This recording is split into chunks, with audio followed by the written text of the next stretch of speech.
Hi everybody, it's Joey Remenyi here from seekingbalance.com.au. I'm a vestibular audiologist and neuroplasticity therapist, which means I help people with sensory distortions, any form of vertigo, dizziness, or tinnitus. I help them rewire, reset, and recalibrate how their brain is interpreting the messages coming from their ears, their eyes, and their spinal cord. Too often my clients have been to endless doctors. They've been told there's no cure, there's nothing you can do, and they're kind of feeling really bummed and really down and out. And unfortunately, that can span decades. So I'm in a very fortunate position of being able to say to people, you don't actually need a cure. You can reset the way those sensations are being processed by your brain. So while we don't need to get rid of sensations, we can change how the brain processes them. And this is neuroplasticity. Part of my job is helping people heal using online programs and therapies. And then if I'm lucky, I get to meet them. I've got clients all over the world on every continent except Antarctica, and I don't get to meet you all. So when I do get to meet people, it kind of warms my heart a little bit and I get a bit fuzzy. And today I get to meet Jen from the US, and I'd like to introduce Jen to you. So welcome to the call, and thank you so much for your time. Thank you, Joey. And I'm happy to just be here and to meet you. I've been a member of the Rocksteady Community since 2017. That's when I found you. Great. And it's been life-changing. Yeah. I can say that. Yeah. Do you want to just introduce people to briefly what your sensations were, if you had a diagnosis, what that was, and what you were feeling at that 2017? That's 3 years ago now. Yes. Well, for some of the people in the group, they know this started when I was 35 weeks pregnant with my first child. And it was a really, for me, it felt like a tragic scenario because I was so excited to have my son. I was very nervous. I work, I'm a high school teacher, and I just happened out of the blue,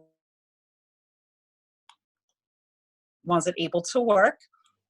When I delivered my son, he just came out healthy and beautiful in December of 2016, but I was really ill. And I did, between having a child and then having to go back to work 8 weeks later, I was searching for cures.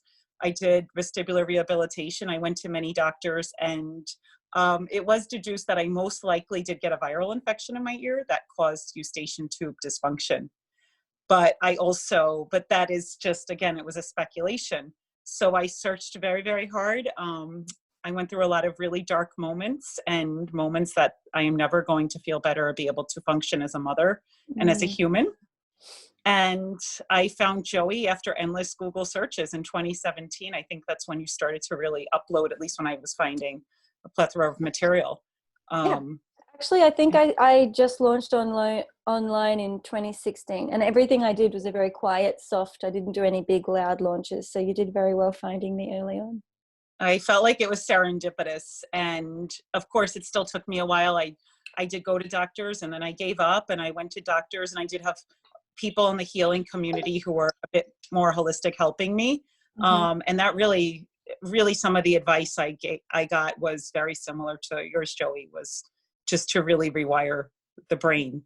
But I had trouble believing in myself, and it took me a while to recover, or to the point where I wanted to get to. Yeah, and I think actually doctors are doing a great job, because a lot of the time they're giving us very accurate information. They'll be saying like, you're healthy, we can't find anything, or for some people there's a little bit of damage here in your ear, but you should recover, it should be fine, give it time. And essentially doctors are saying, you will rewire, your body will adapt, you'll get better. Like, there's nothing I can do as a doctor, but this should change over time. So that often people are getting this kind of vague messaging from doctors. And I think where we all get stuck is, it's like, well, how do I do neuroplasticity? How, like, sure, it may or may not happen. And for some people it doesn't. They get caught in these stress cycles and worry cycles, and the neuroplasticity never kicks in. And unfortunately they don't heal, right? So the question is, how do I make my story different? How do I become someone who does recover?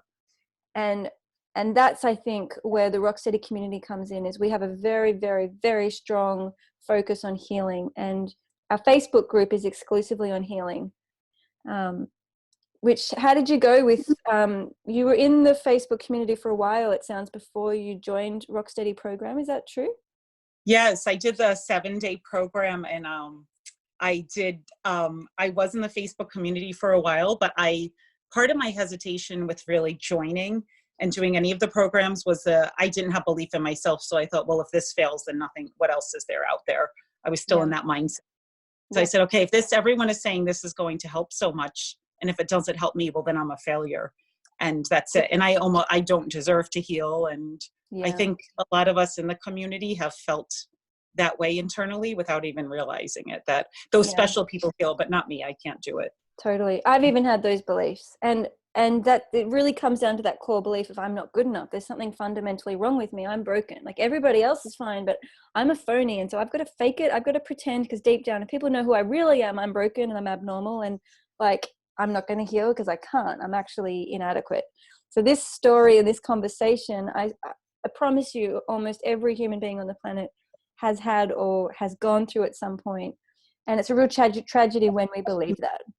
And often when we're at our wit's end and really in the black pit of despair, that's when that story is really loud and we've bought in, we believe it. And a really big part of healing is going, well, what if I am allowed to feel this way? What if my body can heal? What if it's all a misunderstanding? And then we start opening up the new stories and new belief systems. That's when the new neurons start to really explore and reconnect. Can you share a little bit about what made you go, okay, I'm going to do this? Like, I'm freaking out, I might fail, and that's scary, but I'm going to go for it. What helps you tip over? Just curious. Oh, that's such a good question. I don't know. I think I'm tenacious and there has to be an answer. And why a lot of spiritual guidance. I think I did listen and watch a lot of your case studies. I had a lot of support from friends, and there was something like spiritual guidance that just said, just try this. And I want to live life to the best, like everybody, to the best of my abilities, and to be there for my son. I also am, I share with you, a high school teacher, and those feelings of feeling fraudulent, I would stand up in front of my students and I'd say, I'm such a fraud here. I can't even see straight. How can I conduct this lesson? My speech is being slurred. And I was really going into the victim role. And I said, no, I need to get out of this. And I don't know when the moment was that I said, just try it. And it was just step by step that I really started to heal very gradually. And things that I was afraid to do in the past, I just started to do. I mean, going into a supermarket, when I talk about fearful, that was a big step for me. That's great. So do you mind if I read that quote from August 2019? Please, if it could, anything that could help anybody here. It's really beautiful. And also I want to encourage anyone listening, as Jen did, join our Facebook community. It's free, and it's a place of people sharing healing stories every single day and posting about how they're healing and how they're overcoming challenges and how they're backing themselves and how they're using resources and being resourceful. And the more we can start opening up to these new stories of I can do this and I can heal and it's okay to feel this way, I mean, that can be really, really momentous and pivotal in people's capacity to switch mindset from I'm stuck and need a cure and this is awful and someone else has to fix me, into actually maybe I can do this and maybe I can find a way. So as we record this, it's late April 2020, and I'm going to read a quote from our Facebook group that Jen posted in August 2019. So it's a bunch of months back. So Jen says, I just wanted to share with you all my accomplishments this far. And do you know when you started Rocksteady, by the way? It was the beginning of, oh my gosh, I want to say if I found you in 2017, it was the beginning of 2019. Yeah. Okay. So this would have been roughly 7 or 8 months into the Rocksteady process. And so it's a 12-week program, but people do it on loop. So you do 3 months and you go back and start again and do another 3 months. So it's a program you grow with. You own it for life.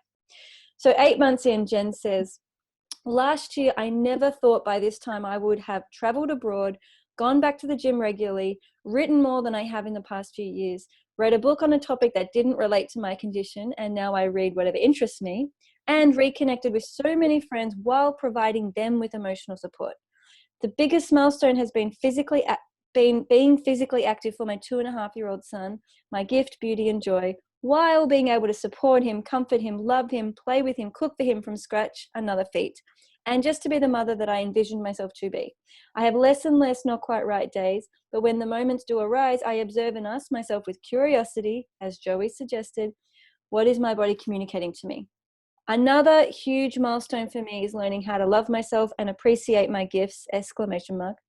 I will be going back to work next week and our school year starts, and I intend to take it slow, set boundaries, and do my best without pushing through. I went from hopeless to praising myself for a job well done and finding compassion within myself for just being human. How does that make you feel re-hearing that? I don't know. It's making me emotional. Beautiful. Because when I wrote that, I still feel that I never thought I'd get to this point where I am at now. That was August. And since then, the progression has been phenomenal and slow, which I think is important for people to understand because I'm really impatient. I was born in New York and I was just not a patient person my entire life. And I wanted everything with haste and quickly and a quick fix. Yesterday, please. Yes, exactly. Can't stay behind. And it's not how I think it was that I needed this wake up call, as difficult it has been to reconnect with spirituality and slow down and maybe be able to help people too and others and to connect to this amazing community. One thing though that was really empowering, and you've said it, Joey, is this community of people posting things, these milestones. I read about people just doing simple activities that it just brought them so much joy. And I think that's what empowered me the most, was hearing people's stories and looking at these beautiful humans and saying there's nothing wrong or broken about them. Yeah. And we're all human and people. And I think that really, so I want to thank the community for that. Yeah. And I guess when we have these invisible chronic symptoms that supposedly the medical world can't fix, it can feel really lonely, and it really triggers and reinforces that belief: I'm broken, I'm abnormal, I can't heal, there's something wrong with me, I'm not good enough, I'm inadequate. So that's where finding like-minded people who are also working through that belief and who get it and who understand it, that can be really helpful for us building that self-compassion you spoke about. And I'd love to hear, how has your relationship to your body changed? If you rewind the clock back to 2017, how has your relationship to your body changed then to now, 3 years later? Well, I think in the beginning, after I had my son, I had lost so much weight because I was just feeling really ill, and I was getting compliments on how wonderful I looked, and I felt really ill. And I said to somebody one day, when I was in a store struggling through, I would gain 100 pounds to change this. And as I grow now and I say, oh my gosh, my body is phenomenal, not because of how it looks, but what it could do to heal. Yeah. Aside from the fact that I'm getting back into exercise and I do look at myself and I say, oh, you're awesome. Like, you could heal yourself. Like, that's a superpower. Yeah. Because really lonely space. I mean, everything you're saying, I feel like we all share in that sentiment of looking okay on the outside and feeling really lonely and almost feeling like you're crazy to the outside world for feeling these symptoms that you just see. Yeah. And what you're describing really is this inner judgment and inner conflict. So it's like we have different expectations and judgments on everybody else around us. Like, they're fine, they're cool, we celebrate them, they're amazing. But when I look in the mirror or feel in my body these sensations like I'm bad, I'm wrong, I judge myself, I reject myself, I abandon myself. And so it really is, that's where this compassion piece comes in. Can you speak a little bit about those inner judgments? And I'm sure they still arise. It's an ongoing life process. How are you working with those inner judgments as they arrive now and you have a challenging time? How are you meeting that with compassion? Oh, that's great, because I still have a lot of those inner judgments. And like you said, we're human, and I think many of us do. I really try to be conscious of them and to slow down and to really, I think, following that Rocksteady process of just, when I'm having a bad day, not just talking to myself and saying, oh, you're fine, you're great, you're doing a great job, but going back to, well, what did I do today that was great? And it might be something simple. It might be something as simple as, okay, I got up and I took a shower and I was able to, I don't know, make a cup of coffee and spend time with my son or do schoolwork or just little things. But I wrote in my journal tonight. I mean, it's just really celebrating those little accomplishments. Yeah. I think is how we can give our self-love. Yeah. And going back to, wow, my body was able to do all these amazing things through healing, and also birthing my son, which Yeah. I never thought I would have, even the child that I do. So I think just celebrating all Yeah. the great things about my body and not focusing on the negative aspects. I think what I really like that you've shared there too is it's dropping into authenticity, because it's easy to like bullshit ourselves and be like, yeah, I love myself, I'm fine, it's, it's all good. And it's just this real artificial, ingenuine facade that we put up because that's what people expect us to say. How are you? I'm fine, I'm good. When deep down we can be feeling really sad or really upset or really disconnected or really lonely or really dizzy or really just hating what we're feeling. And then we essentially lie about it, not just to the outside world, but to ourselves. We tell ourselves, well, you shouldn't feel this and this is not okay. So we start to self-berate. And so what I like what you've shared there is you've dropped into, from this I'm fine kind of inauthenticity, into, well, actually, I did get out of bed. I did clean my teeth. I did write in my journal. I did show up for my son. Like, these are all really significant things, and they're part of my value system, which is I want to be a great mom for my son. And when I can show myself I'm doing that, I can pat myself on the back and remind myself I'm doing it, I'm living it from an authentic place. You're so correct. And like I said, and I know it's us doing, I'm going to own the self-work, but I really thank all the people who have supported me within the community and outside, because it wasn't, I really didn't get here alone. And I do believe that we all need a supportive environment. And just to speak to you about, the idea behind neuroplasticity and your community, it was the community I wanted to stay in. When you wrote, you please do not focus on your symptoms and how you're feeling. And I would start to read posts that were so empowering. It just made sense to me. Yeah. I mean, I remember one of the first posts I read was one of your members walking through the airport and sharing this amazing experience and being a traveler. I thought, oh my gosh, this guy, and I think his name's Matt, I'm not sure if he's out there, but I said, oh my gosh, this guy is amazing. And I know that's not easy when we're in this situation. And I thought, okay, if he could do it one day, I'm going to do it. That was so inspiring. And so many of the posts, some of the parents on here and the people, everybody really just so empowering. Yeah. So just to clarify, the way we hold the group in like a sacred space, and it's a confidential space, is we ask everyone to post how they're healing, what they're doing to meet challenges, to post about what they're feeling or experiencing in their body without using judgmental language or symptomatic language. So for example, we don't want people to say, oh, I've got PPPD and dizziness and it's really hard for me to drive, and the other day I went and I drove a car and I'm just really great now. Like, that post would actually be deleted, because it's still coming from this mindset of I've got this label and this judgment and I'm pushing through, essentially. So what we're inviting people to do is to say, I was actually feeling really alone. I was feeling isolated. I was feeling frustrated, which is emotional language, which is actually non-judgmental. And what I did was I wrote a letter to my friend in London to help me feel connected, to help me not feel lonely anymore. And I was frustrated, so I slowed down and I, gave myself some compassion hands. And so what we want to shift away from is that symptomatic labeling language that's pushing through and, trying to fight the problem and trying to push through and get through it and celebrate when symptoms are not there. That's not what we're doing. We're going, this is what I authentically feel. Today's hard, I'm angry, and this is what I'm doing about it. This is how I'm healing.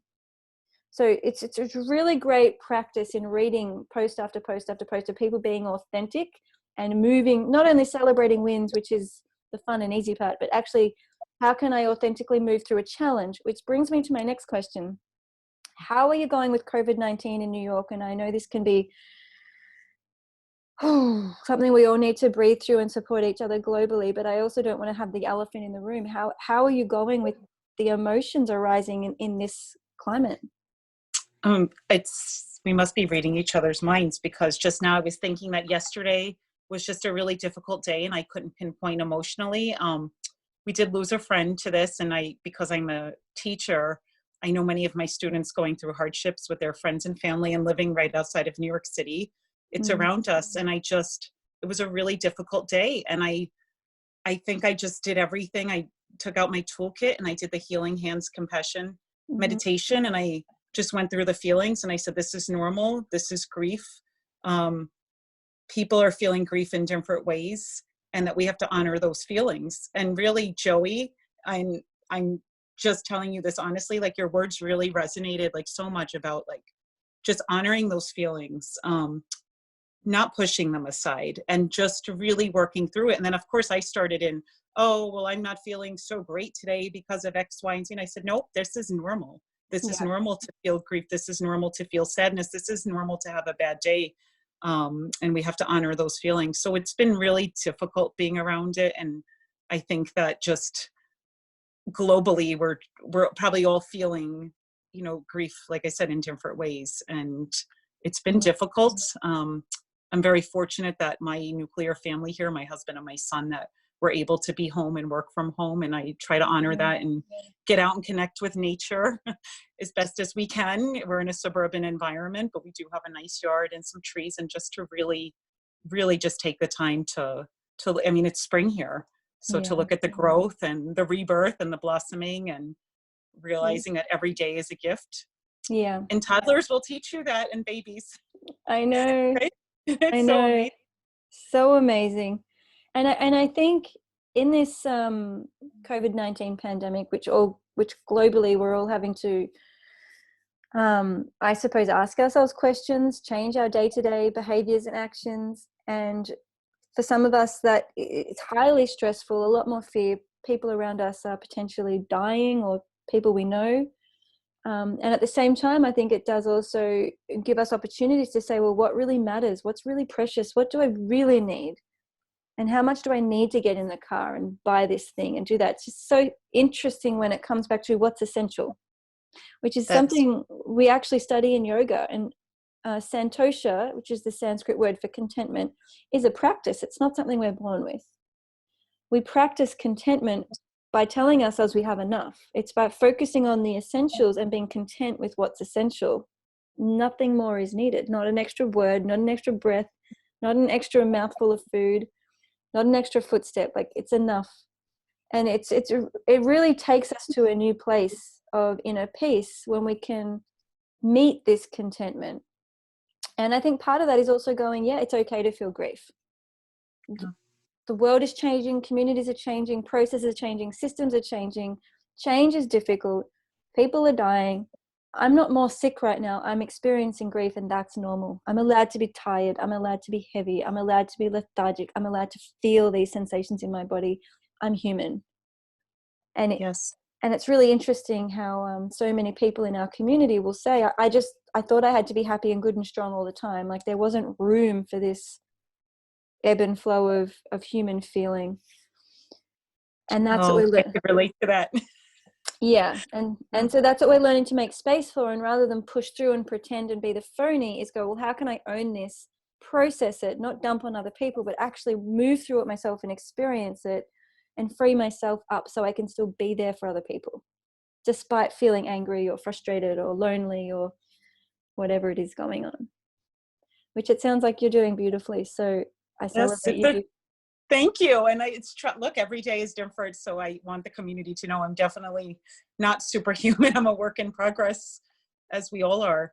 And definitely, like everybody else, I still have my difficult days and like those days of self-judgment and the fear-based days, especially with COVID-19, what's going to happen to this loved one and this one. And that's where it's important for us to take a step back.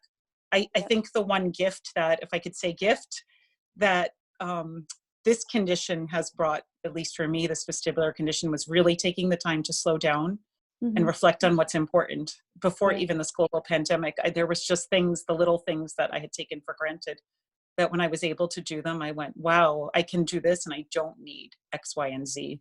I do need more time in nature. I don't need to be running around all the time. I mean, there were just so many things that it really became very apparent after the condition. Yeah, and I think it's really important to remember, because I lived in a city for 12 years in Melbourne, which was really hard for me, actually. I enjoyed it at the time, but in hindsight, I miss nature. Like, I was losing myself. It was a difficult time. But I did what I could, and sometimes that was just staring at the stars, following the moon. I've always loved any access to any trees or birds. And I think connecting to nature can be as simple as just putting our feet on the earth, even if it is in a grassy nature strip beside the road. And I and I agree with you, that can be really important, to just come back to nature in whatever form we have access to. Gosh, the water for me is so healing. Just there's something about it, and yeah, it really makes a difference for me. Yeah, it's an amazing planet, and I guess my prayer for the planet, or my intention or wish, I'm not particularly religious, but I do like the concept of prayers. Is that we take care of Mother Earth, and we appreciate and show gratitude for how blessed we are to have all of her resources providing for us. Right. And something I've just started doing since the COVID-19 situation is lighting candle every day and wishing inner peace for all beings. And as I do my yoga practice, embodying that intention and wish for inner peace for all beings, and knowing that some people don't know how to get that inner peace yet, but that doesn't mean they won't find it eventually. Well, that's beautiful. Yeah, so just finding a way to do something, and obviously the rest we have to surrender to. We can't control it all. Well, that was a big part of this whole process, is that for me, it had been the need for control for so long. And I think that the whole process and getting this condition and being diagnosed at the time when all I wanted, I envisioned this perfect pregnancy and this perfect beginning stage of motherhood. And in so many ways it was perfect, because I had this healthy boy, but I had to relinquish control. I had to rely on my husband a lot for support to take care of our child. I had to we have to, as we know in the community, relinquish control of a lot. Yeah. And it was a big life lesson. And I also wonder, if we were to zoom forwards 20 years or something, if you wouldn't actually say that was perfect. Because if it wasn't for that condition, perhaps my husband wouldn't have been as involved. And I wouldn't have invited him in as much to the child's life, and we worked better as a team because of this. And I slowed down and I figured out what was more important to me. And in hindsight, that was the perfect early motherhood. Joey, that brings tears to my eyes, because I think in time it's already coming to the part where the story is changing for the better in my head. And I know we're all learning with COVID-19, with this pandemic, that we have to take it almost minute by minute. Things are changing so rapidly. Yeah. It's not even day by day. There's a new law, there's a regulation coming, and it's changing so quickly. So the lesson from both is that we do have to just live in the moment. That's right, which is hard, I think, for all of us right now. I think it gets easier, so keep going. Okay. And that's where being in our bodies and being in our breath and really dropping into those body scans. I mean, once we're really in our body all the time, we never want to be anywhere but the present moment. It's actually, it's detrimental to jump into the future thinking or live in the past, and to just be in the present is so liberating and blissful. The body scans, actually, so I've shared that I'm a high school teacher. It could be a very busy day. Many of us were students in, these busy school settings. And when I was really at the beginning stages of this process, I was having some really difficult days, and I knew I still had to get through an afternoon. I would sit for 20 minutes when I had some quiet, and I would do the body scans. Nobody would know.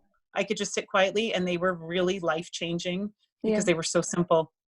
And you can teach them to your kids. So in Australia, some teachers will start every class with a 1-minute silent body scan. The entire class does it. And they say they notice the children's or the kids' behavior is they're much more calm and engaged when they start with that 1-minute embodiment. So kids are really, what's the word? They're very receptive to it.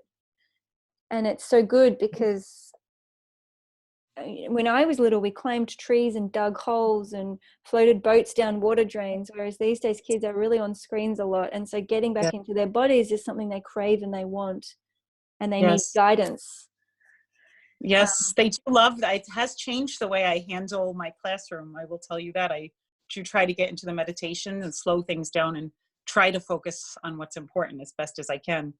Try to exercise compassion, because we don't know what anybody is going through. No. But you said it well. When you're first in it, you think that everybody else's life just on the surface looks fancy and footloose and fancy free. Fabulous, yeah. Oh, the stories we tell ourselves. Well, I just think thank you so much for your time. I'm so happy for you that you're being the mother you want to be. Thank you so much.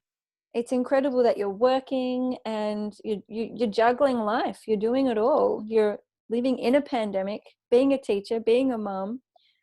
And there'll be so many people out there with vestibular conditions who are either perhaps in that dark pit of despair right now and thinking, oh my God, I wish that was me. So thank you for sharing your story and being brave and for trusting yourself and believing in yourself and going through the Rocksteady process. And I hope you keep going through it. I hope you log into module 1 and do it all again. Well, I have to say, and I say there's always people in the world that are sent to us. And I just thought it was so serendipitous when I found you in this community. I said, this can't be, somebody could really understand this, but also scientifically explain, because I did need a little bit of the science behind it. And it just all made sense. And now that I'm actually living it, it's clear that, you know, It it works. just makes it works for me. That's it. Yeah. Yeah. Beautiful. I'm so happy for you. Thank you to everyone who's tuned in. I'm Joey Remenyi from seekingbalance.com.au. If you have a case study out there, get in touch with me because I want to meet more and more of you guys.